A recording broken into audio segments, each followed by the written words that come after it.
Next second topic లోకి వెళ్దాం. AP Telangana మధ్య మొదలైన బనకచెర్ల ప్రాజెక్టు పంచాయతీ ఢిల్లీకి చేరింది. కేంద్ర జలశక్తి మంత్రి సిఆర్ పాటిల్ తో ముఖ్యమంత్రి రేవంత్ రెడ్డి, ఇరిగేషన్ మంత్రి ఉత్తమ్ కుమార్ రెడ్డి భేటీ అయ్యారు. తెలంగాణ ప్రయోజనాలకు విరుద్ధంగా ఏపీ ప్రభుత్వం ప్రతిపాదిస్తున్న గోదావరి బనకచెర్ల లింక్ ప్రాజెక్టుకు సంబంధించిన ప్రీ ఫీజిబిలిటీ రిపోర్ట్ను కూడా తిరస్కరించాలని కోరారు. విభజన చట్టం ప్రకారం కొత్త ప్రాజెక్టు నిర్మించాలంటే రివర్ బోర్డు, సిడబ్ల్యూసి, జలశక్తి మంత్రి అధ్యక్షతన 2 రాష్ట్రాల ముఖ్యమంత్రులు సభ్యులుగా ఉండే ఎపెక్స్ కౌన్సిల్లో చర్చించి అనుమతి పొందాలని, బనకచెర్ల విషయంలో ఏపీ వీటన్నింటినీ ఉల్లంఘిస్తోందని కేంద్ర మంత్రికి తెలపడం జరిగింది సీఎం రేవంత్. అయితే నిబంధనలు పాటించకుండా వరదల జలాల ఆధారంగా ప్రాజెక్టు చేపడుతున్నామని ఏపీ చెప్పడం కూడా ఇటు తీవ్ర అభ్యంతరకరం వ్యక్తం చేస్తున్నారు.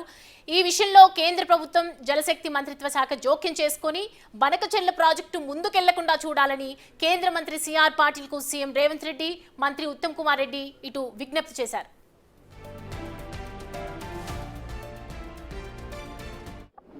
and our senior members of parliament, మేము కేంద్ర జల వనరుల మంత్రి గారు సిఆర్ పాటిల్ గారికి మా యొక్క concerns about Polavaram Banakacherla link project గురించి సుదీర్ఘంగా వారికి ఎక్స్ప్లెయిన్ చేశాము. ఇది Godavari water dispute tribunal award 1980కి వ్యతిరేకం. అదేవిధంగా ఏపీ రీఆర్గనైజేషన్ యాక్ట్ 2014కి ఇది వ్యతిరేకం. ఇది చట్ట వ్యతిరేకమైన ప్రాజెక్ట్ అని వారికి సుదీర్ఘంగా ఎక్స్ప్లెయిన్ చేయడం జరిగింది. బనకచెర్ల ప్రాజెక్టుపై నెలకొన్నటువంటి ఈ వివాదంపై ఏపీ సీఎం చంద్రబాబు కూడా స్పందించడం జరిగింది. గోదావరి జలాల వినియోగం విషయంలో అనవసర వివాదాలు వద్దంటున్నారు. ఒకవైపు సముద్రంలోకి వెళ్లే మిగులు జలాలనే ఏపీ వాడుకుంటుందని చెప్పారు.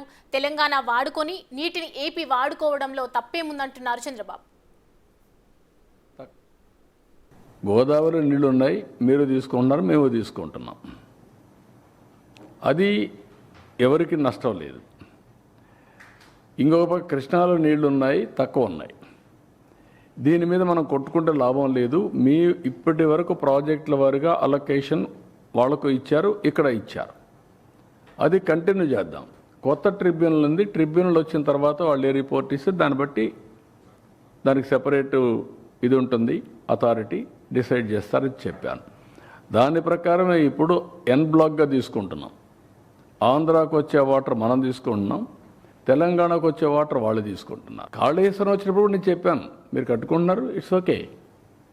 ఎప్పుడు కూడా నేను అబ్జెక్ట్ చేయలేదు. పై నుండి వాటర్ వాడుకుంటే నష్టమా, కింద నుండి వాటర్ వాడుకుంటే నష్టమా అండి? ఇది సముద్రంలో పోయే నీళ్ళు, వేస్ట్ అయ్యి సముద్రంలో పోతుంది. మీరు ఎక్కడ వాడుకుంటున్నారు? పైన నుంచి మీరు ఆ నీళ్లు వాడకపోతే ఎక్కడికి వస్తుంది? వీడికి వస్తుంది. ఎవరన్నా రేజ్ చేస్తే ఆ పాయింట్ రేజ్ చేస్తారు. నేను ఎప్పుడు రేజ్ చేయను. తెలంగాణ కానీ ఆంధ్ర కానీ తెలుగు కమ్యూనిటీ ఎందుకు మనం ఇష్యూస్ చేసుకుంటున్నాం? అమికబుల్గా ఇచ్చి పుచ్చుకునే ధోరణిలో సముద్రంలో పోయే నీళ్ళు మీరు వాడుతున్నారు, వాడండి. దానికి చట్టబద్ధ కావాలంటే గవర్నమెంట్ ఆఫ్ ఇండియాలో కూర్చొని మాట్లాడుకుందాం.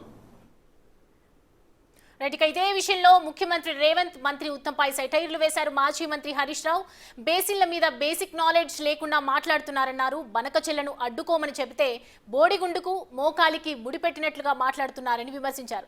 ఏపీ జలదోపిడిని అడ్డుకొని అక్రమ ప్రాజెక్ట్ని ఆపమని తాము డిమాండ్ చేస్తే సీఎం అబద్ధాల ప్రవాహం పారించారన్నారు హరీష్. అసలు విషయం మాట్లాడకుండా విషయాన్ని పక్కదో పట్టించారని విమర్శించారు. రేవంత్ రెడ్డి గారు మాట్లాడుతూ ఏమంటాడు, గోదావరిలో ఒక 1000 టీఎంసీలు ఇచ్చేయింది, కృష్ణాలో ఒక 500 టీఎంసీలు మాకు ఇచ్చి నువ్వు ఎంతనే తీసుకుపో, ఎన్నెన్న కట్టుకో, ఏమన్నా చేసుకో అంటాడు. నీ అయ్యసోమ్మా నువ్వెవడు చెప్పడానికి? నువ్వేమైనా రాచరిక పాలన ఉన్నావా? నువ్వేమైనా రాజువా? This is democracy, this is the state of Telangana, there is a constitution. Who are you tell like that? నువ్వు 1000 గోదావరిలు ఇచ్చి నీ ఇష్టం ఉన్నంత వాడుకో, 500 కృష్ణాలు ఇచ్చి నీకు నువ్వేమన్నా చేసుకో. నీకు జ్ఞానం లేకపోతే నీ యొక్క మూర్ఖత్వం వల్ల ఈ రాష్ట్రం నష్టపోయే ప్రమాదం ఉంది మిస్టర్ రేవంత్ రెడ్డి. తెలియకపోతే తెలుసుకొని మాట్లాడు.